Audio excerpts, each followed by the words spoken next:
What's going on, my Pachos, Chachos? Welcome to another Pacho Perspective. I am your host, Pacho. Today, we're going to talk about an old legend, history, if you will, about the Byzantine Emperor Andronikos and how he attempted to emasculate, essentially, the island of Chios. All right, so the island of Chios was suspected of disloyalty or resistance against the imperial authority. They had warriors, men who gave the emperor a bit of a problem. And so when he finally came into power over the island of Chios, Andronikos decided that he was going to order a mass castration of the island. He removed all the men, allowed the young boys to stay, and then prohibited the boys from participating in anything that we would otherwise consider to be a masculine thing. They were not allowed to wrestle. They were not allowed to fight. They were not trained with weapons. They had to essentially learn from the women and learn only women jobs. And what happened is that the men of Chios became so weak, so effeminate, that they would never rise up again. And Andronikos knew that if he could break the spirit of their men and turn the men into women, he would never have to deal with rebellion or with disloyalty again.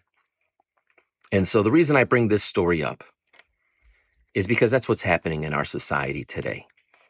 I have two boys and I love them very much, and I want them to grow into chivalrous knights if I had a choice. I would want them to be men who would be willing to lay down their life and sacrifice themselves for their wife and their family. I want them to be the kind of men who open doors even for strangers, who, if it were raining and there was a puddle, they would take their jacket off and put it on the floor so that their girlfriend can walk over it and not get her nice shoes wet or dirty. I want them to be selfless. I want them to be leaders. I want them to be strong. I want them to be confident. I want them to be able to contribute to the good in this world, to prevent evil from spreading. Because remember, all evil needs to exist in this world is for good men to do nothing. And I think Andronikos knew that. If I got rid of all the good men, then the cruelty and the evil that he exacted on his constituency would be permissible. Who could stop him? I believe it's the same reason why governments always attempt to disarm their civilians. It has nothing to do with safety or protection of the people. If that were the case, they wouldn't be so cruel to their own people. They disarm them to turn them into useless, weak men who can't fight back against others who do have guns. Because isn't it ironic that no one can have guns except the government, except those who are in power. And those who are in power who vote to ban our guns are always so comfortably protected by the people who have guns. And so they weaken us in that way. I believe what Andronikos did is kind of the same thing that China is doing right now with our young men. Instead of what they do with their young boys, teaching them about martial arts, weaponry, engineering, sciences, right? All on that website that they have that is equivalent to TikTok, but is not TikTok. And yet China pushes on us. And unfortunately, thanks to President Trump, who thinks we need more military-aged single men in our country, he's allowed TikTok to stay, even though Congress has said we should get rid of it. And what does TikTok do? Why is TikTok bad? Well, boys are hypnotized by it. They look at a bunch of girls shaking their asses. They look at a bunch of girls doing yoga poses with their mounds and their curves and their lumps sticking out. They look at videos of girls doing squats in front of a camera so that the shape can be shown, so that the holes can be just slightly seen through their transparent leggings or painted on, like some of these 304s.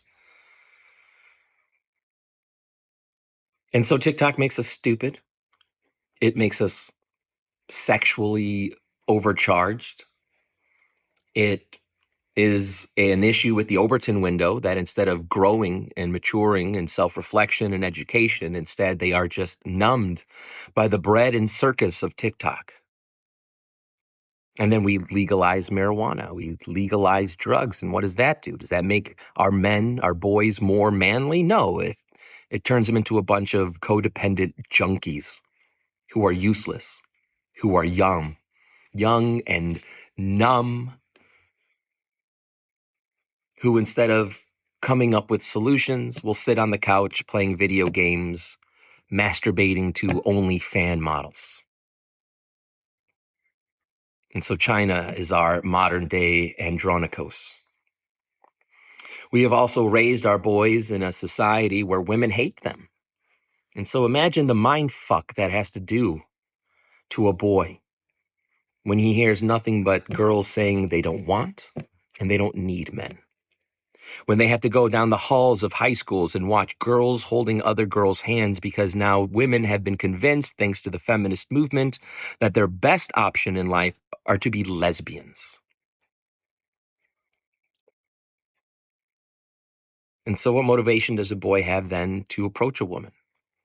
And yet these women will complain, no, they're all simps, they're all incels, they don't talk to girls, they don't get up and give us their seats on the subway, they don't open the doors for us, they don't pay for our meals anymore. Well, who do you think did that? Because we did.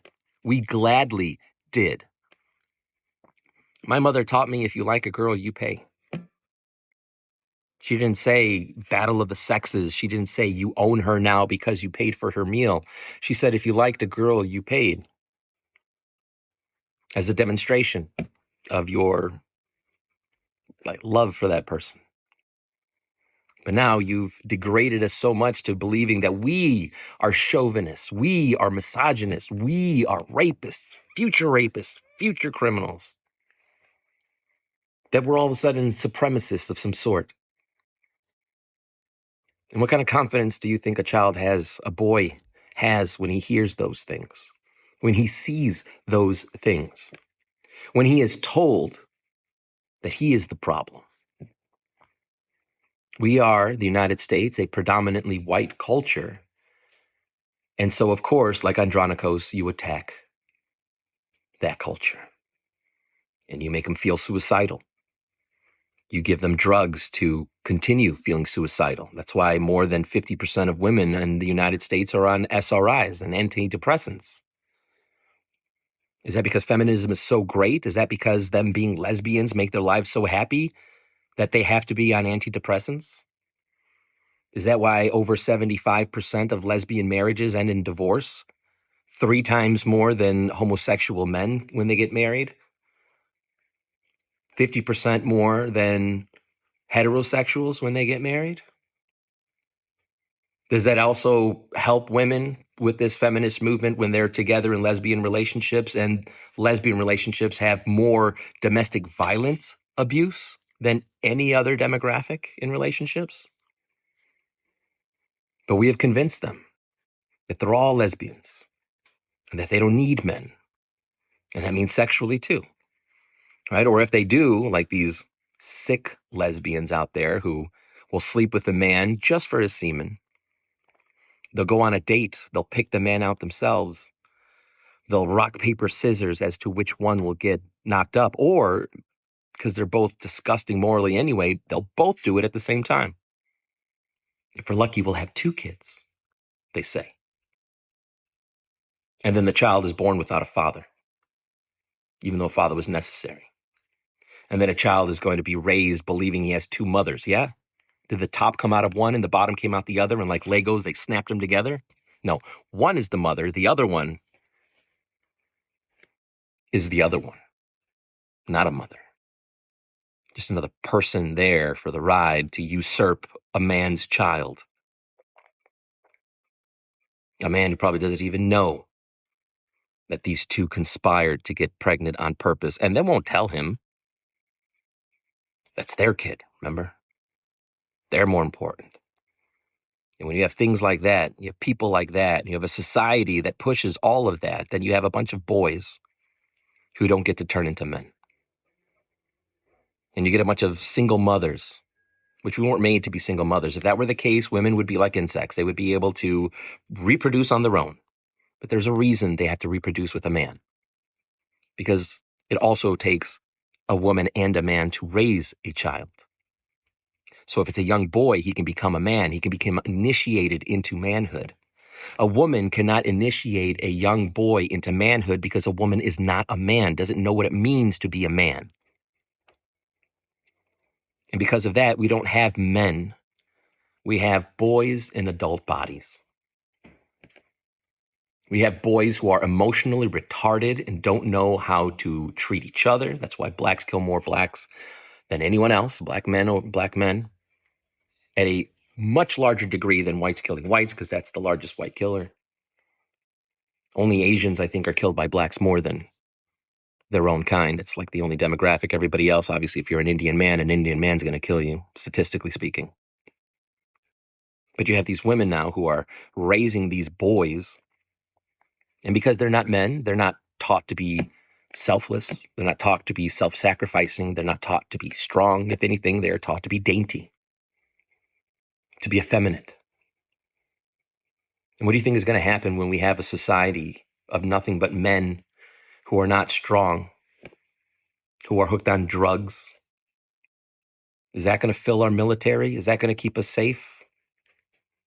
See, these are the 3D, 4D chess moves that China is playing. Like Andronikos, effeminate the populace.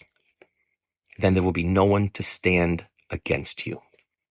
When it's a fight between your guy and our guy, like Tim Walz or Jussie Smollett or any of the other loafer-wearing fairies out there,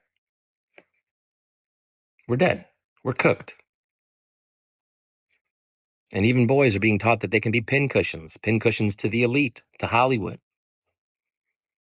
Even in Muslim cultures, little boys, there's a weird, freakish dance. I don't remember the name of it because it's stupid, but boys will dance sexually in front of men because that's what they're trying to condition, a bunch of slaves.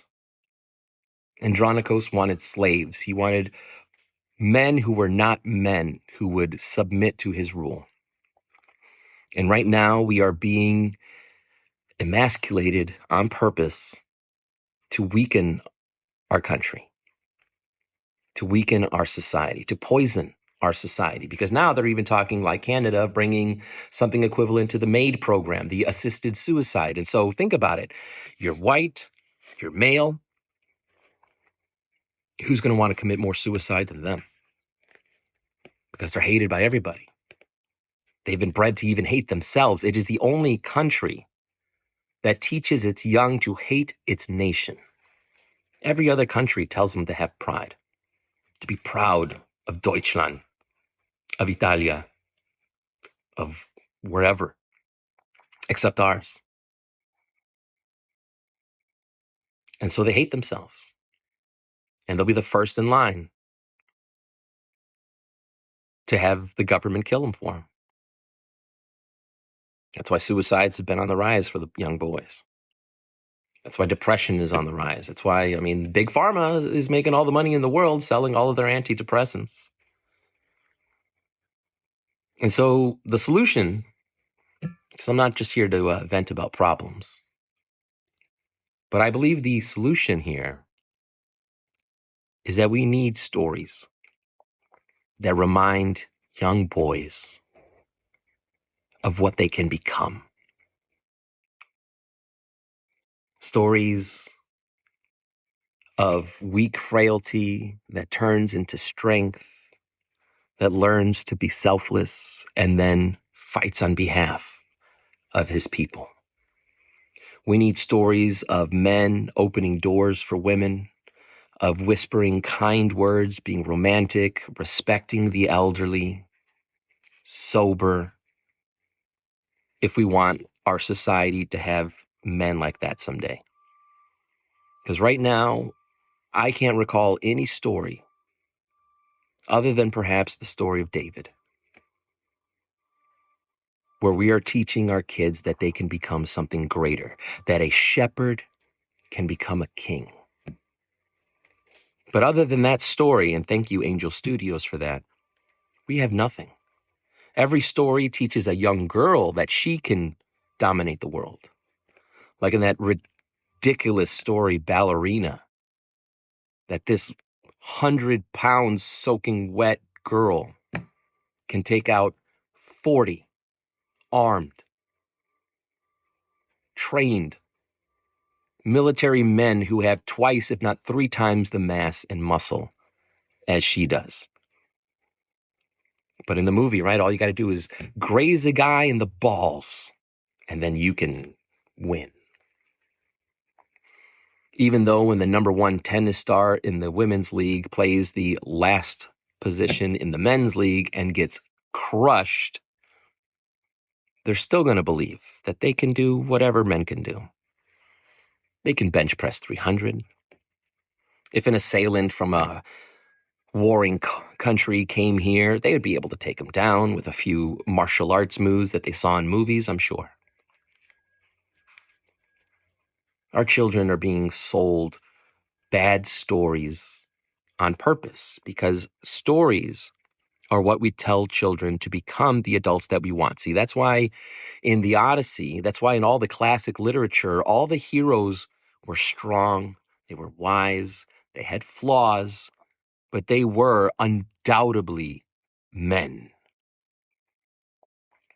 And so it taught the young boys how to become men. And not just men. We don't want brutish barbarians. Odysseus was smart. He was a great leader. He was selfless, often putting his men before himself. See, that's what the Greeks knew. They knew if we tell our boys this, we will get men like Odysseus. Where now, all our stories glorify villainy. We have 2 movies, The Joker and The Joker Folie Ado, that rationalize and give validation to the fact that the Joker was a psycho. It wasn't just, oh, he was a murderer. Well, he was a murderer because all these bad things happened. Like, just stupid.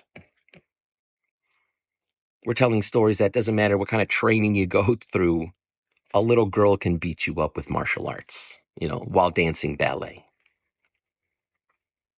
And so these women had this overinflated sense of heroism. Did the girl or the woman who was shot in Minnesota because she tried to run over an ICE agent think that she was the heroine? That she could just plow through and be the hero? What if she murdered him? What if he didn't get to shoot and she ran him over? You already know all of society, especially the left, is going to be embracing that death like they embraced the death of Charlie Kirk, like they will embrace my death and the death of Candace Owens and Tucker Carlson and everyone else who speaks their minds freely and who asks questions, who challenges the system. And then they'll just erase that story, pretend it never happened, and keep our boys numb and submissive, like slaves.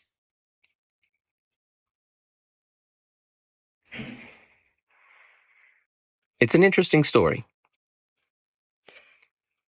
I wonder often if that is what's happening here. Is there some cabal, some Medici, or some secret organization that in order to make the world truly equal, and as we all know, socialism makes everyone equally poor, that they have allowed this to occur in our country? Because then who will fight for our country? When we have boys who hate their country, hate themselves, are alone, depressed, suicidal. It's a setup for an easy win for any of our enemies who want to come. Thank goodness Trump was still the kind of man that I hope our society embraces once again, who stands up for what is right, who stands up for God.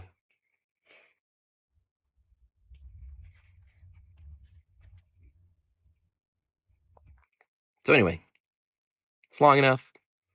I hope you have a great day. I don't mean a Debbie Downer, but let's start thinking about stories that we can write to encourage and inspire our young boys to be the men that we want again. All right, women, chivalry is not dead.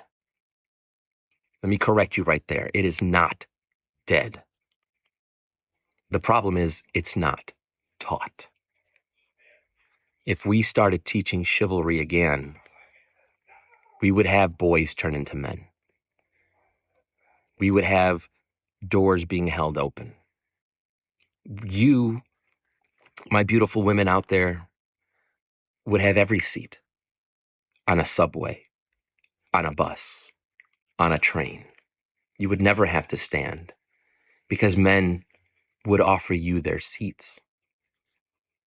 But don't be surprised that they don't anymore. Remember, you told us you don't need us. You told us you don't want us. What are we supposed to do with that? You don't hold our hands. You don't dream of us when you're making love.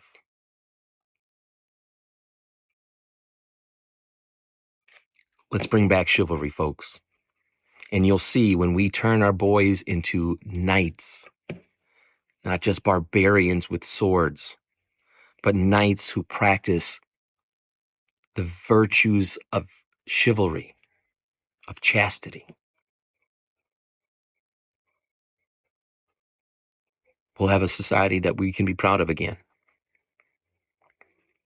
Although I'm skeptical because, again, my Lord says that things will undoubtedly just keep getting worse and worse until the end of days. But I like to think that there is an ebb and flow of life, that although the tide may be nearing the shore of the end, there's still some ebb and flow left, that we can make some changes.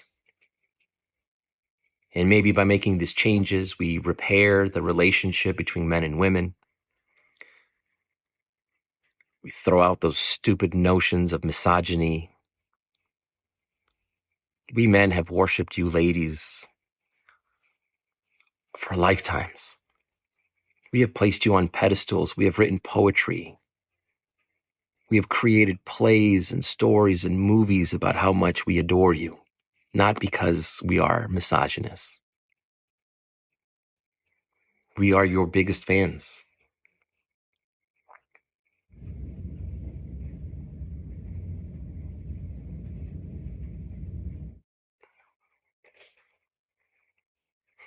God bless. Pachos, Chachos for life. Until next time.